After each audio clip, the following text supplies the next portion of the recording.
Bien, vamos a hablar con el doctor Mauro Andino en los próximos minutos. Ya está con nosotros por la vía telemática desde la capital de la República. Doctor Mauro Andino, ¿cómo le va? Buenos días. Gracias por acompañarnos después de celebrar el título de la Liga Deportiva Universitaria. Bienvenido. Qué gusto, querido Jaime, Carla. Gracias por la invitación. Yo te daré, Liga hermosa. Estaba cantando, ¿no? La verdad es que estoy muy feliz. El inicio de semana siempre es diferente cuando el equipo de uno alcanza un título nacional y en el caso de Liga, pues un bicampeonato, recordando también que el año pasado, sin vanidad, pero quedamos campeones también de la Sudamericana. Así que estoy muy contento por las enormes alegrías que mi equipo y que nuestro equipo de la enorme hinchada que también tiene Liga Deportiva Universitaria en el país ha alcanzado. Así que feliz, festejamos ahí un poquito, pero muy contentos, muy contentos. ¿Y el Edu de qué equipo es hincha? El Edu es hincha del Olmedito, sí, en Riobamba, que lamentablemente no ha podido regresar al fútbol profesional. Él jugó incluso en el Olmedo, llegó incluso ya a entrenar en primera división. Él hizo todas las formativas hasta la sub-20, así que le quiere mucho al Olmedito. Yo también le tengo mucho cariño. Y aparte es hincha de la liga, también el Edu es hincha de la liga, no lo ha escondido y le tiene también un cariño especial ahí en Ambato al técnico universitario porque han tenido algunos gestos muy bonitos con él, así que él ahí tiene un poco su corazón dividido, pero también es de la liga. ¿Y se lanzó a la pileta, doctor? No, porque eso sí me habría ocasionado una pulmonía con el frío de Quito, así que así que eso sí que no me animé a eso, sí, pero sí grité muchísimo. Estuvo muy lindo el ambiente en el partido, un estadio a reventar y Independiente igual un gran rival, fue un partido muy intenso, pero un triunfo muy festejado, la verdad, qué linda alegría que nos dio la liga porque realmente el fútbol nos une y nos brinda lo que probablemente los gobiernos de turno nos niegan y nos privan a los ecuatorianos. Bien, doctor, vamos con los temas que vamos a tratar el día de hoy. Me gustaría hablar primero sobre la acción de protección de la vicepresidenta de la República. Hoy es la segunda audiencia después de todo lo que estamos viendo, que la ministra llegó de última hora.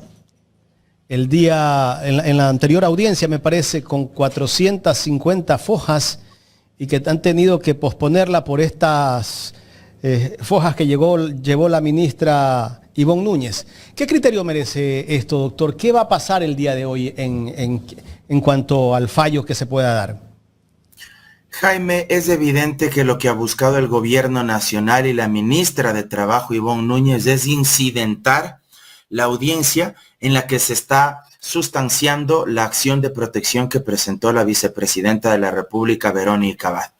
¿Cómo entender de otra manera si la ministra, que no había comparecido a dicha audiencia, sino que en su momento envió a un abogado de la institución, que dicho sea de paso, se expuso al escarnio público porque no tenía argumentos para defender semejante barbaridad jurídica que se había perpetrado? ¿Cómo entender entonces que luego de eso, ahí sí haya decidido la ministra comparecer a esta audiencia? Y llega cargada un montón de expedientes, de carpetas, de documentación, para recién en ese instante pretender que la jueza se empape, lea, pueda verificar si es que eso efectivamente puede constituir una prueba a favor del Estado, en este caso del Ministerio del Trabajo, para, entre comillas, descargar o evidenciar que no se han violado supuestamente los derechos constitucionales de la vicepresidenta.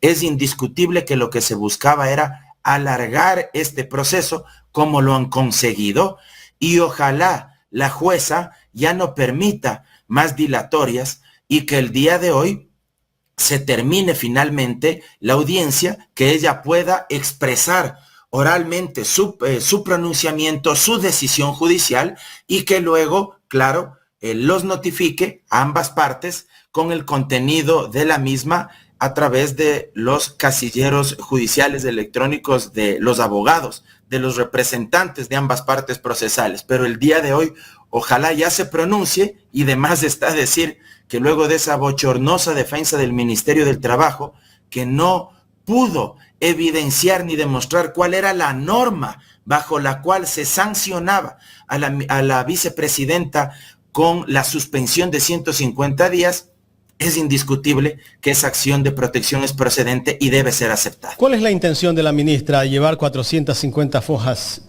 de un momento a otro para dilatar el tema, alargarlo y que pase de pronto al siguiente año y no se pronuncie la jueza? ¿Cuánto tiempo tiene la jueza? Obstruir, dilatar, eso es lo que se busca.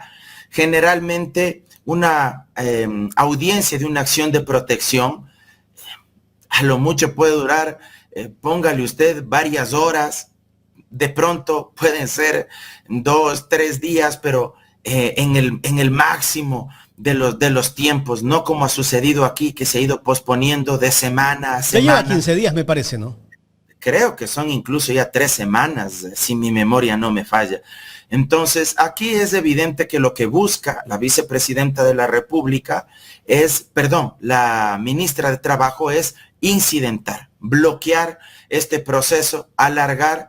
Yo no quisiera pensar que la jueza se ha prestado para esta situación y que lo que la jueza ha hecho es seguirles el juego hasta que en un momento determinado de pronto diga otra vez se vuelve a suspender y pospongo la decisión para expresarla, para exteriorizarla, para pronunciarme al mes de enero. Sería terrible si es que eso llega a suceder, pero repito, no quisiera pensar que la jueza constitucional les está haciendo el juego a quienes fungen como gobierno el día de hoy.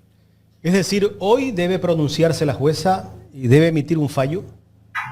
Hoy debería pronunciarse ya oralmente, decir cuál es su decisión, si acepta o si niega la acción de protección y luego debería notificar a las partes por escrito para que hagan uso de su legítimo derecho a la defensa y a su derecho a recurrir, apelando ese fallo ante los jueces constitucionales de segundo nivel, que vendrían a ser los jueces de la Corte Provincial de Pichincha, donde se está sustanciando esta acción de protección.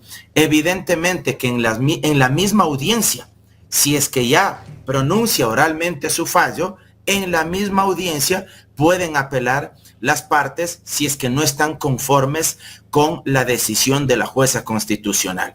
Ojalá la jueza no saque un as debajo de la manga y diga que hoy no puede pronunciar la decisión oralmente y que oportunamente les notificará por escrito, que también podría suceder. Ojalá no sea el caso, sino que al menos ya oralmente ella deje sentada cuál es su decisión y que los fundamentos, la motivación por la cual resuelve de esa manera, sea posteriormente notificada con el documento por escrito, sin perjuicio de algo. Si es que la acción de protección es concedida a favor de la vicepresidenta Verónica Abad y el Ministerio del Trabajo, como seguramente lo hará, apela a esa decisión, eso no suspende los efectos de la acción de protección y tiene que cumplirse de manera inmediata, con lo cual se restituirían los derechos de la vicepresidenta, dejaría de estar suspendida y ejercería el cargo para el cual fue elegida mediante voto popular. ¿Qué lectura darle a la postura que tomó el señor de la Gasca, el ministro de Gobierno, hace una semana y que dijo que si hay un fallo a favor de parte de la justicia, a favor de la vicepresidenta, ellos no van a acatar esta decisión?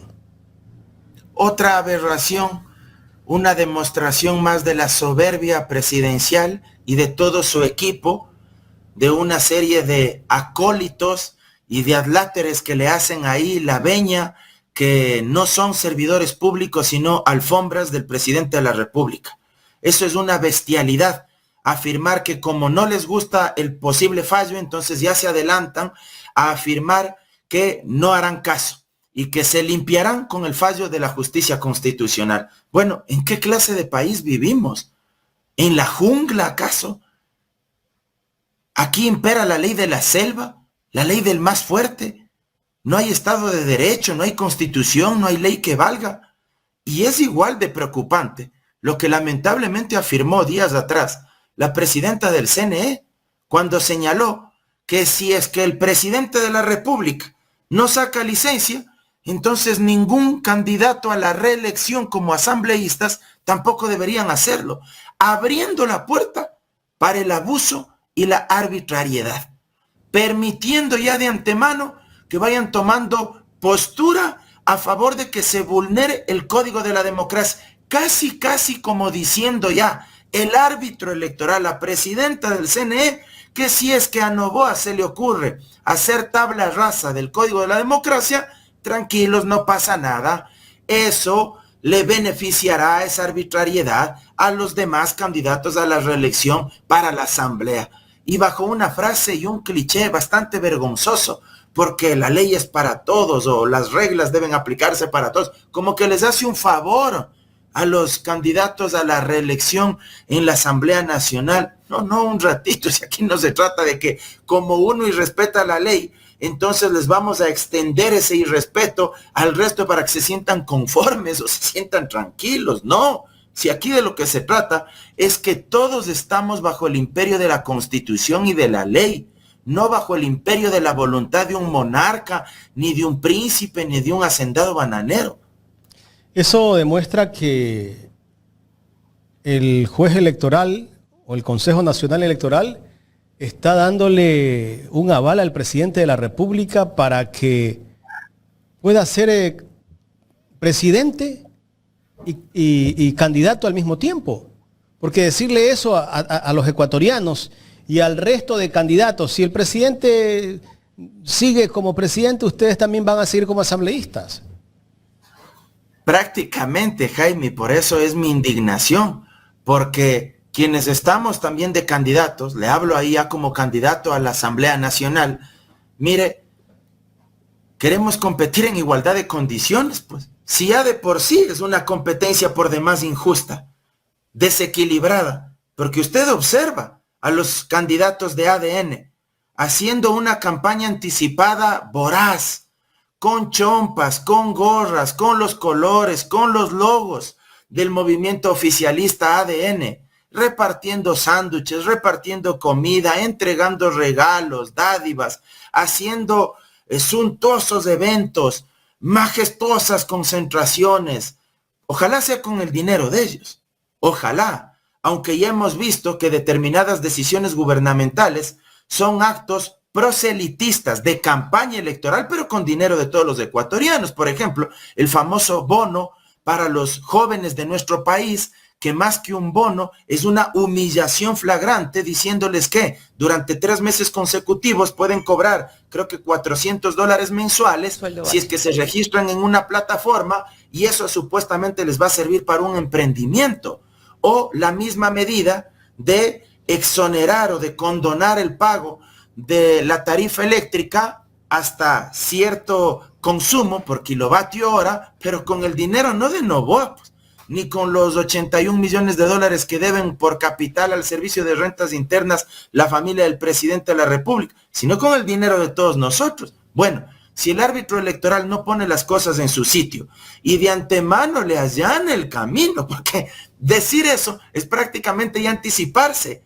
Tranquilo pueblo, que si es que el presidente Noboa decide no sacar licencia porque se le pega la regalada gana, al resto de candidatos que van a la reelección también les vamos a permitir hacer lo mismo, como que mucho hace. Y el resto, los que competimos en desventaja, porque recién aspiramos llegar a ese cargo de elección popular, ¿a cuenta de qué? Pues tiene que dar ese tipo de declaraciones. El proceso democrático está secuestrado por el gobierno nacional y no hay garantía absoluta de que se dé con transparencia y con absoluta neutralidad. Doctor Andino, bueno, está muy cuestionada sin duda alguna la señora Tamaín, ¿no? Y ellos debieron ya de haberse retirado y debieron de haber pues asumido los suplentes. ¿Cómo ve usted este proceso? ¿Realmente está lleno de vicios? ¿Ellos han decidido quedarse con el respaldo del gobierno? Mire, Carla, lamentablemente tenemos un Consejo Nacional Electoral que se ha ido prorrogando de elección en elección. Este Consejo Nacional Electoral fue elegido en el año 2018. Estamos ya finalizando el 2024, es decir, van más de 6 años, varios de esos vocales, el consejero Pita, la presidenta Atamaín, el consejero Cabrera, van más de 6 años. Es decir, quien tiene aquí un enorme grado de responsabilidad también es el Consejo de Participación Ciudadana y Control Social, porque no se pudieron poner de acuerdo a la interna entre los consejeros para llevar a cabo el concurso público de oposición y méritos y poder hacer la renovación final de este organismo que es clave para garantizar los resultados electorales y el pronunciamiento popular expresado en las urnas. Si es que esto no se lleva a cabo, claro, usted tiene este inconveniente. Consejeros y consejeras prorrogadas que hacen y deshacen y que se agarran de una norma que la utilizan al vaivén de sus conveniencias, porque siempre dicen, es que no nos pueden topar porque ya estamos en periodo electoral. Y como ya se declaró periodo electoral, sería una interferencia, dicen ellos, en el proceso electoral, que pretendan cambiarnos a través del concurso que hace el Consejo de Participación Ciudadana, lo cual es una argumentación espuria, una interpretación que tristemente el Procurador General del Estado también les ha dado pie, les ha dado alas para hacer tabla rasa con el Código de la Democracia, porque interferencia del proceso electoral durante el periodo electoral sería, por ejemplo, que Fiscalía pretenda meterse en las funciones propias del Consejo Nacional Electoral o el Contralor General del Estado, o que Fuerzas Armadas, Policía Nacional, el Ministerio del Interior, el Ministerio de Defensa no entreguen las facilidades necesarias para que el CNE cumpla con sus actividades. Pero muy distinto es el proceso normal, bajo el cual tienen que renovarse sus integrantes. ¿Para qué? Para que nuevos actores, una vez que ya se cumplió el periodo que establece la Constitución y la ley, para que cumplan sus funciones los consejeros actuales, puedan ingresar otros y puedan continuar con este proceso electoral. Pero repito, no hay garantía de neutralidad, de transparencia, y la gente tiene que entender algo muy sencillito. El CNE tiene, entre varias tareas, una que es la más importante: contar los votos y otorgarle el triunfo a quien tenga la mayoría de votos, regla fundamental de todo régimen democrático. Y si el que cuenta los votos no genera confianza, entonces esa competición está en tela de duda. Está en tela de duda por el conflicto de intereses que podría tener la señora Tamaíta al tener familiares trabajando directamente en el gobierno. En ese momento deberíamos decir que ella es la primera persona que no debería ponerse al frente de este proceso electoral. Mire, Carla, a mí me sabe causar bastante ternura cuando le veo a la presidenta Tamaín saludar con el presidente Daniel Noboa, porque hay infinidad de fotos. Si usted se fija, hay un cruce de miradas, de sonrisas, de complicidades, de afectos. Seguramente porque el hermano de Diana Tamaín es cónsul en Estados Unidos, designado por la Cancillería, por el Ministerio de Relaciones Exteriores durante el gobierno transitorio de Daniel Noboa. No es que el hermano de Diana Tamaín ha sido un diplomático de carrera, o él sea un servidor público de la Cancillería, o de pronto, por último, fue designado en el gobierno anterior de Lazo y se quedó en este espacio, le ratificaron. No. Fue designado durante este gobierno. Eso tiene que saber la gente. Y si es que existiría un mínimo de sindéresis, de coherencia, de ética pública, ¿qué le habría dicho ella como hermana? Le habría dicho: ñaño, me estás haciendo un daño. Hermano, mejor renuncia a ese cargo, porque ahora yo tengo bajo mi tutela la conducción del proceso electoral donde tu jefe, que es el presidente Noboa, tiene que competir. Y para evitar cualquier tipo de dudas, preferible agradece y renuncie. Si luego en todo caso vuelve a ganar Noboa, Dios no quiera, y le debe algún favor, bueno, pues que luego le regrese al puesto, pero por lo menos que guarden las formas. El tema es que ni siquiera ya guardan las formas, o sea, hay un desempacho pero absoluto que realmente es indignante. Ahora, doctor Andino, bueno, sabemos que usted está en busca de una curul en la Asamblea, y la Asamblea está bastante complicada y contaminada. Y al parecer el presidente Noboa va a tener un bloque en la Asamblea considerable. ¿Cómo cree usted que va a ser o que debería ser el manejo de la nueva Asamblea? Y le pregunto cómo va a ser o debería ser, porque en el supuesto no consentido, que espero que sea así realmente, que el señor Noboa se vuelva a sentar en Carondelet, ya vemos pues que a él el legislativo no le interesa. Para muestra pues un botón. Cómo saca el decreto de la ley antipillos y dice publíquese en el registro oficial. ¿Cuál sería la postura? ¿Cuál debería ser la postura de los asambleístas? Carla, me parece que hay que tener absoluta convicción, firmeza y determinación para enfrentar en el futuro inmediato a un gobierno profundamente autoritario, antidemocrático y con serios visos de dictadura, con serios visos y vicios de dictadura. Creo que en ese sentido le hablo a título personal como Mauro Andino Espinosa y como candidato a la Asamblea Nacional por el Distrito Norte, acá de la capital de los ecuatorianos, en representación de las listas 18 Pachacutic. Yo no me voy a achicar, ni le voy a tener miedo, porque no es mi característica, ni le voy a rendir pleitesía una vez que lleguemos a la Asamblea Nacional.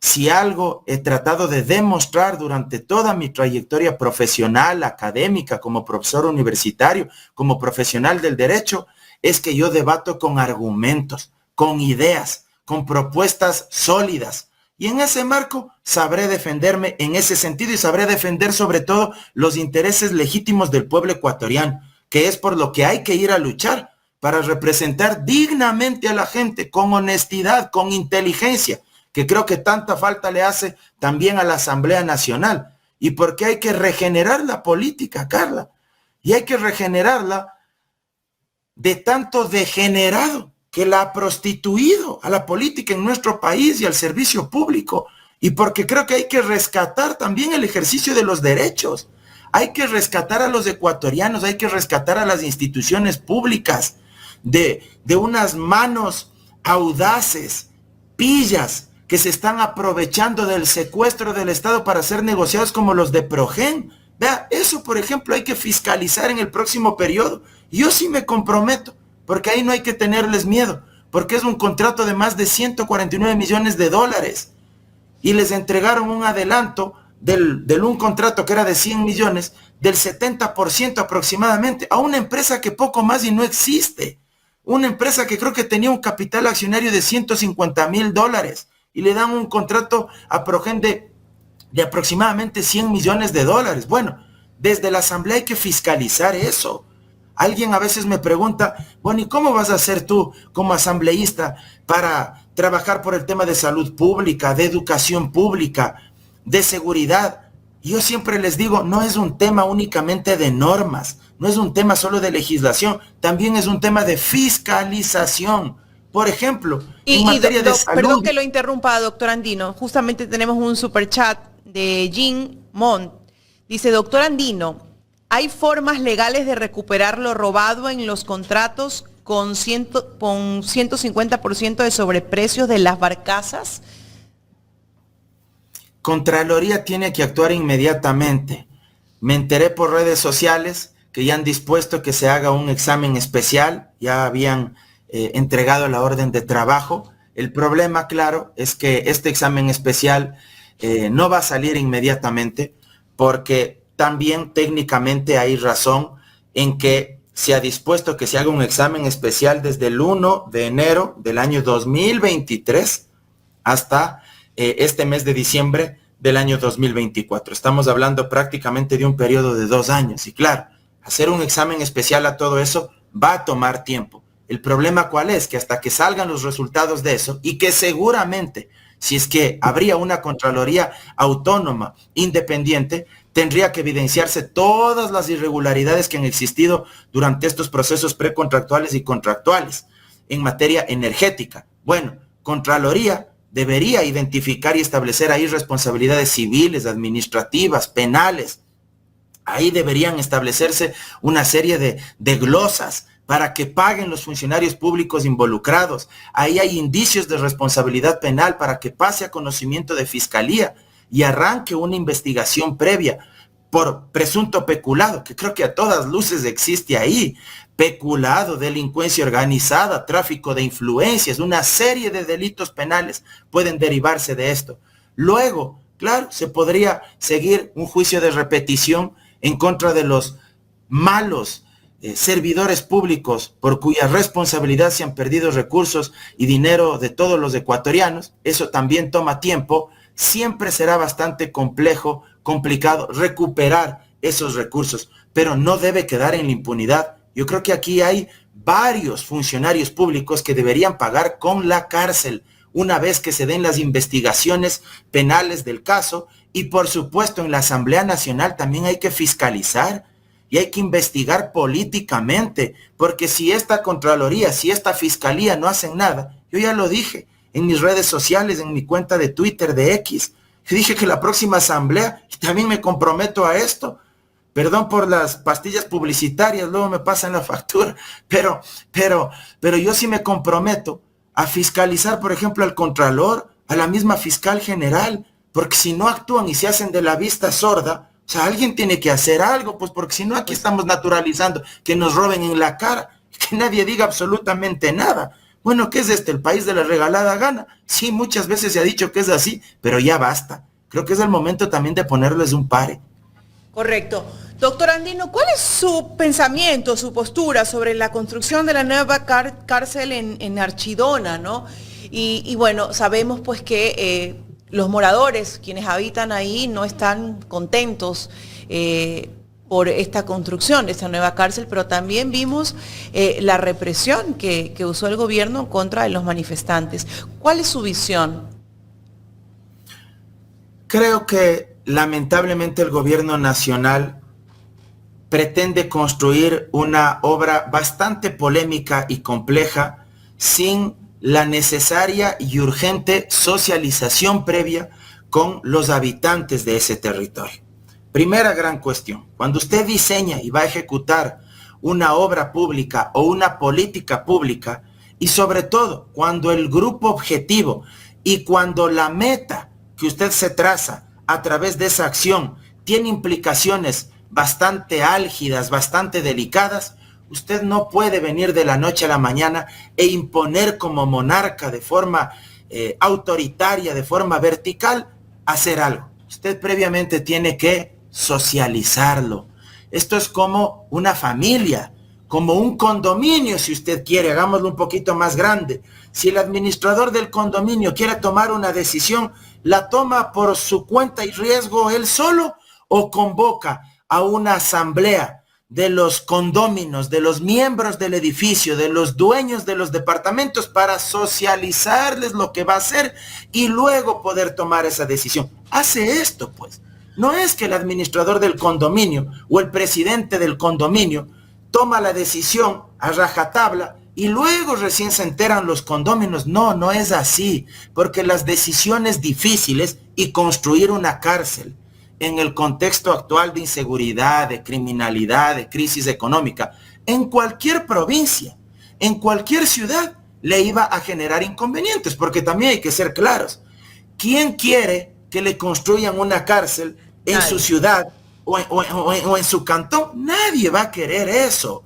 Pero además hay que agregar otros elementos.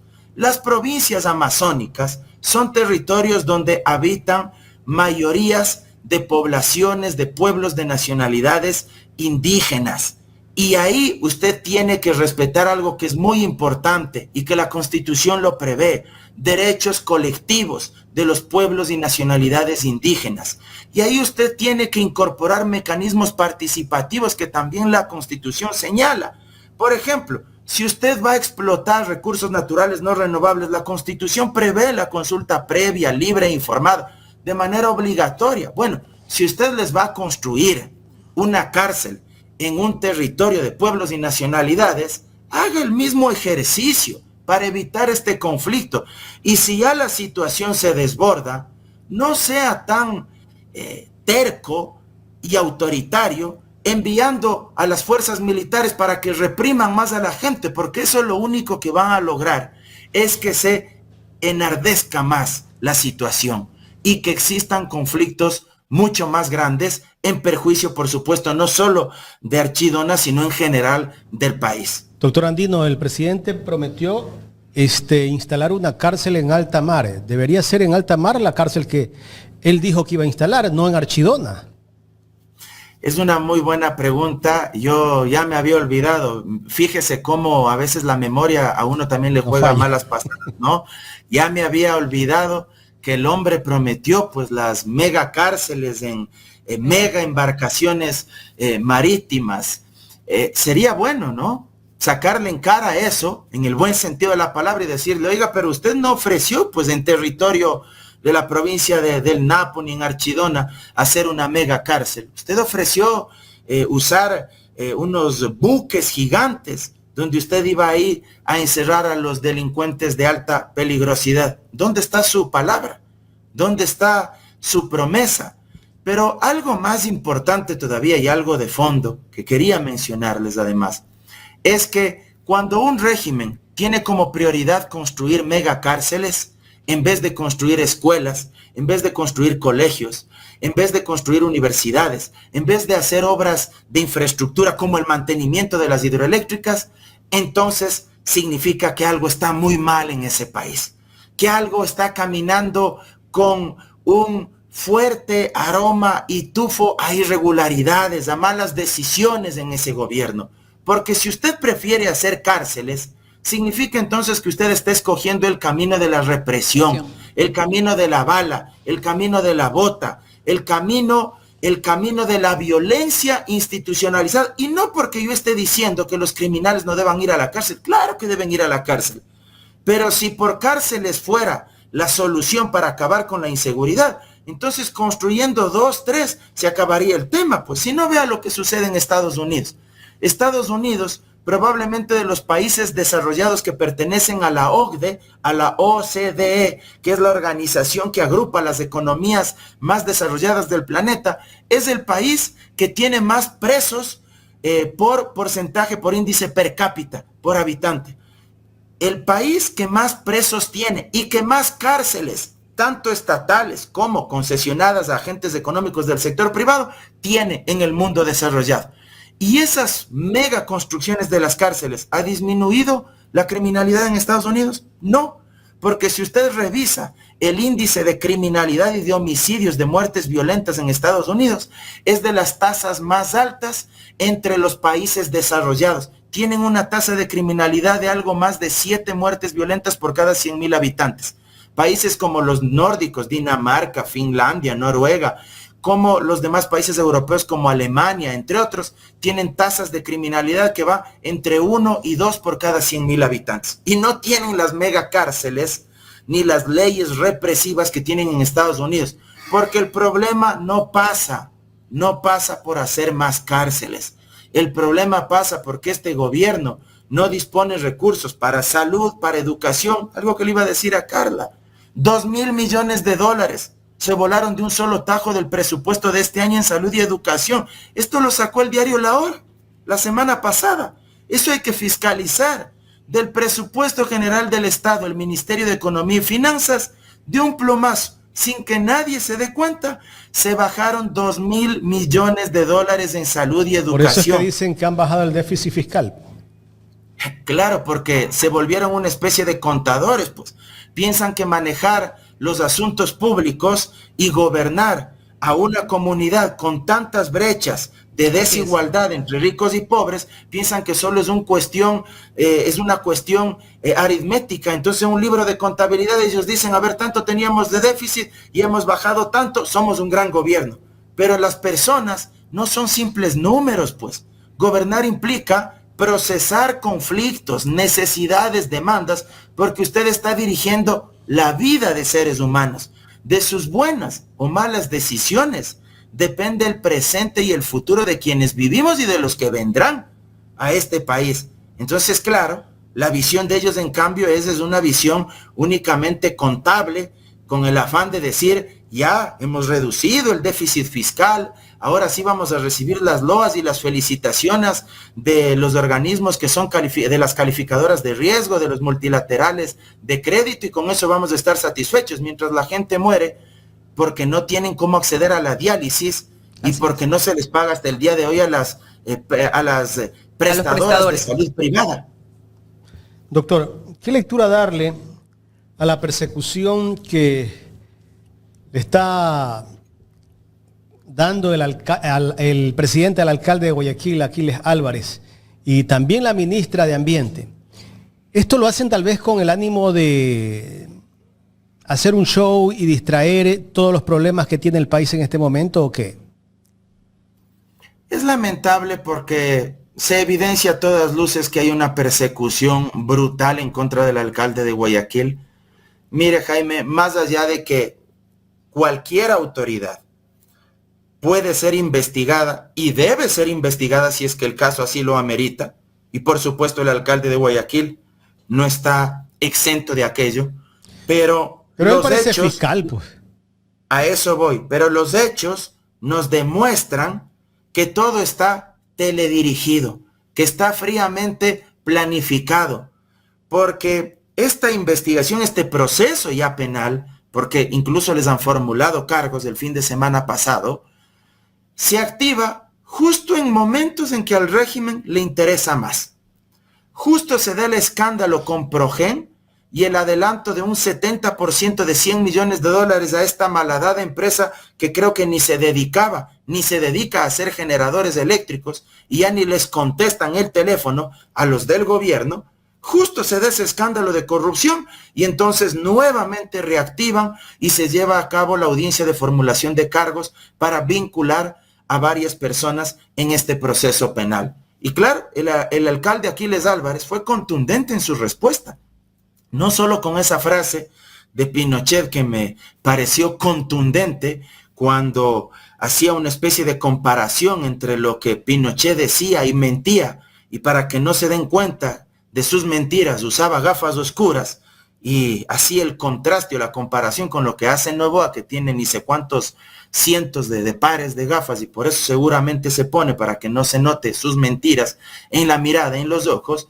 Bueno, más allá de eso, el alcalde Aquiles Álvarez daba una serie de argumentos, señalando incluso que el propio hermano de Daniel Noboa también tiene una distribuidora de combustible, una gasolinera, y que también tendría los mismos supuestos inconvenientes por los cuales hoy está procesada la empresa, la compañía. Y también mencionó las bananeras del grupo Noboa.